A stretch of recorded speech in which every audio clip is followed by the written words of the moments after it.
চন্দনেশ্বর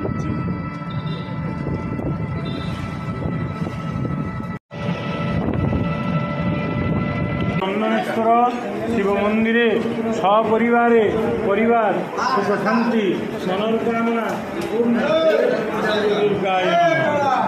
শিব দুর্গার মন্দির পরিবার মঙ্গল কামনা করে শিব দুর্গার নামে।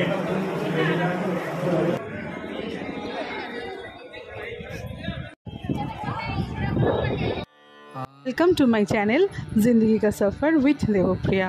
বন্ধুরা, তোমরা সকলে কেমন আছো? আশা করছি সকলেই খুব ভালো আছো, আর আমিও খুব ভালো আছি।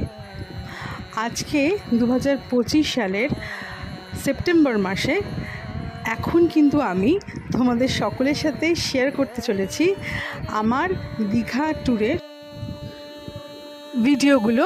তোমাদের সকলের সাথে শেয়ার করছি, চলো তাহলে দেখে নেবে। আমরা দীঘাতে এসেছি অক্টোবর মাসের শেষে। এখন কিন্তু লক্ষ্মী পুজো হয়ে গেছে। বেশ মনোরম ছিল ওয়েদারটা, এত সুন্দর ওয়েদার। খুব যে গরম রয়েছে তাও নয়, আর খুব যে ঠান্ডা পড়তে শুরু করেছে তাও নয়, ভীষণই সুন্দর। আর এমনিতেও কিন্তু সমুদ্রের ধারে যে খুব ঠান্ডা পড়ে তা নয়। তো এরকম ওয়েদারে আমরা কিন্তু সেই ওয়েদারটাকে খুব উপভোগ করছি। আজকে যেহেতু আমরা লোকাল সাইট সিইংয়ে বেরোবো, সেই জন্য খুব সকাল সকাল আমরা হোটেল থেকে ব্রেকফাস্ট করে নিয়ে বেরিয়ে পড়লাম। আর একটা টোটো ভাড়া করে নিয়েছিলাম। টোটো কিন্তু আমাদের হোটেলের সামনেই আমরা পেয়ে গেছিলাম, আর রিজনেবল রেটও ছিল। আমি আর এখানে টোটোওয়ালা বা টোটোর কত টাকা নিল সেটা উল্লেখ করলাম না, কেন বিভিন্ন সিজনে কিন্তু বিভিন্ন রকম রেট হয়ে থাকে। আর সেই কারণে, আর যেহেতু এটা 2023 সালের একটা ভিডিও, সেই কারণে কিন্তু এখন 2025 সাল, এখন অনেকটাই কিন্তু টাকা বেড়ে যাবে। আমরা যে রেটে টোটো বুক করেছিলাম লোকাল সাইট সিইংয়ের জন্য এবং 4-5টা স্পট, সেটা কিন্তু এখন আর সেটা থাকবে না। সেই কারণে আমি আর তোমাদের সাথে শেয়ার করলাম না, কিন্তু রিজনেবল রেট, কোনো সমস্যাই হবে না।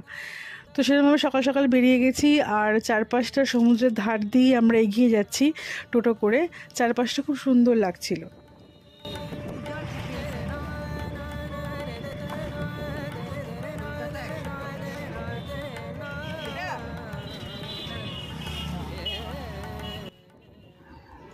আমি এখন তোমাদের সকলের সাথে শেয়ার করছি আমাদের 2023 সালের দীঘা ট্যুরের নেক্সট দিন আমরা সকালবেলা কী করেছিলাম সেই ব্লগটা।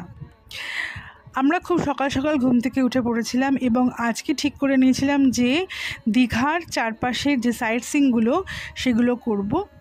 সেই মতন আমরা একটা টোটো ভাড়া করে নিয়েছিলাম। আমাদের হোটেলের কাছেই কিন্তু টোটো স্ট্যান্ড রয়েছে। তোমরা যারা দীঘাতে গেছো তারা জানো যে দীঘাতে নানান জায়গায় কিন্তু ছোট ছোট এরকম টোটো স্ট্যান্ডগুলো রয়েছে, এবং লোকাল সাইট সিইংয়ের জন্য এই টোটো কিন্তু সব থেকে ভালো। দীঘার সাইট সিইংয়ের মধ্যে প্রচুর জায়গা দেখার মতন আছে। আমরা কিন্তু এইবারে এসে দীঘার সমস্ত জায়গাগুলো ঘুরতে পারিনি, তাও চেষ্টা করেছিলাম যে অনেকটা কভার করা, যতটা সম্ভব কভার করার। তো সেই রকমই আমরা একটা টোটো ভাড়া করে নিয়েছি। আর দেখতে পাচ্ছ যে আমরা সপরিবারে টোটোতে উঠে পড়েছি। আমার বোন, আমার মা, মিঠাই রানী, ছোট্ট পুচকি মিঠাই রানী, তখন কিন্তু আরও ছোটো ছিল মিঠাই রানী, আর আমি, সবাই মিলে প্রথমেই একটা মন্দিরে চলে গেছি। এই মন্দিরটা কিন্তু খুব প্রাচীন নয়, হালফিল তৈরি হয়েছে, কিন্তু তথাপি ভীষণই সুন্দর এই মন্দিরটা। কারুকার্য এবং এখানকার যে নকশা কাটা এবং এখানকার যে সমস্ত আর্কিটেকচার দেখে কিন্তু মন ভরে গেছে। আর আমাদের ভেতরে কিন্তু ভিডিওগ্রাফি বা ফটোগ্রাফি অ্যালাউড ছিল না। দূর থেকে যতখানি আমি ভিডিওগ্রাফি করার চেষ্টা করেছি তোমাদের সাথে সেটাই শেয়ার করলাম। তো দেখো, মন্দিরের গেটে দাঁড়িয়ে কিন্তু আমরা সবাই ফটো তুলে নিয়েছি একে একে।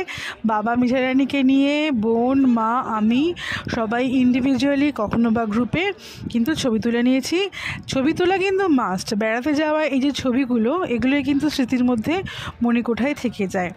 তো আমি একটা সুন্দর দুল পরেছিলাম, আকাশিয়া গোলাপি রঙের একটা পাথরের, আর সেই মতোই আমি তোমাদেরকে শেয়ার করেছি দুলটা। দেখো, ভালো লাগলে তোমাদেরকে, তোমরা জানিও। এবার চলে এসেছি আমরা দীঘার চন্দনেশ্বর মন্দিরে। চন্দনেশ্বর মন্দির দীঘার খুবই গুরুত্বপূর্ণ একটা মন্দির। চলো আজকে চন্দনেশ্বর মন্দির সম্বন্ধে তোমাদের সঙ্গে একটুখানি শেয়ার করি কিছু কথা। পশ্চিমবঙ্গের দীঘার কাছে ওড়িশার বালাসোর উড়িষ্যার বালেশ্বর জেলার চন্দনেশ্বর মন্দির একটি প্রাচীন শিব মন্দির, যার নির্মাণশৈলী উড়িষ্যার পুরনো মন্দিরগুলোর কলিঙ্গ স্থাপত্যরীতিতে তৈরি। সুনির্দিষ্ট ভিত্তিপ্রস্তর না থাকলেও মধ্যযুগেই এর নির্মাণ হয়েছিল বলে ধারণা করা যায় এবং এটি কয়েক শতাব্দী ধরে বিদ্যমান। এই মন্দিরটি ভক্তদের মনোবাঞ্ছা পূরণ করার জন্য পরিচিত এবং চৈত্র মাসে এখানে চড়ক মেলা অনুষ্ঠিত হয়।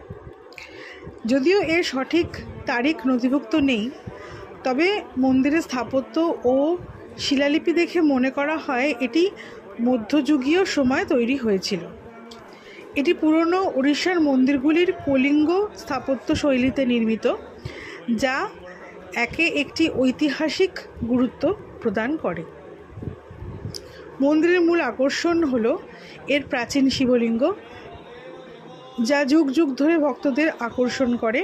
ভক্তরা এখানে মনোবাঞ্ছা পূরণের জন্য আসেন এবং অনেকে ঈশ্বরের চরণে প্রার্থনা জানাতে দণ্ডিও কাটেন। মন্দিরের পাশে একটি পুকুর আছে, যেখানে ভক্তরা স্নান করে পুণ্য অর্জন করেন। প্রতি বছর চৈত্র মাসে অর্থাৎ 14ই চৈত্র থেকে 14ই এপ্রিল চন্দনেশ্বর মন্দিরের কাছে উড়িষ্যার বিখ্যাত চড়ক মেলা বা চৈত্র মেলা অনুষ্ঠিত হয়, যা 13 দিন ধরে চলে। এটি ভগবান শিবের মন্দিরকে কেন্দ্র করে তৈরি হয়েছে।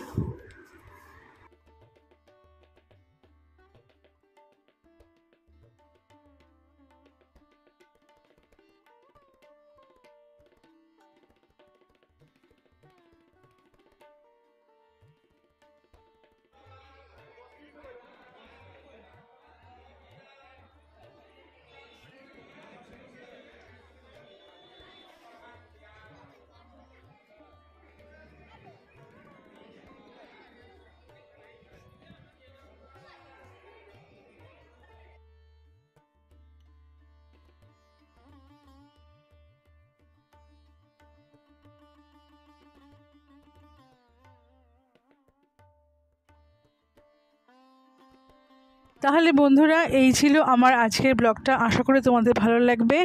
যারা এখনও অবধি আমার চ্যানেলটাকে সাবস্ক্রাইব করোনি, যদি আমার ভিডিওগুলো ভালো লাগে তারা অবশ্যই সাবস্ক্রাইব করে নিও। তাহলে দেখা হচ্ছে নতুন ভিডিওতে। সকলে ভালো থেকো, সুস্থ থেকো, টাটা।